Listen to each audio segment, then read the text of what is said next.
So you want to be a writer. You want to be an author. You want to get your work out there in the hands of the people so that they can read and celebrate your genius.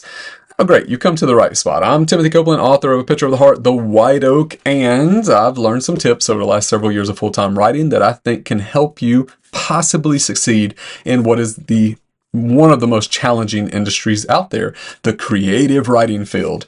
Okay, so we've talked about goals. We've talked about defining success for yourself, talked about the dreaded inspiration. We've talked about consistency and perseverance, about being teachable. We've talked about reading a lot, being patient, and that brings us to today's point, and that is practice. Okay, if you want to be good at writing, you will need to practice, because it is a muscle of sorts that needs to be worked. And I think every successful author will tell you it will require daily practice and hard work to achieve your goals when it comes to the writing craft. So with that being said, there are some things that can help you practice. You can use writing prompts. A lot of people do that. There's books you can use. You can ask ChatGPT to throw one at you, or you can call a buddy up and just say, hey, throw a writing prompt at me and I'll get back to you in an hour.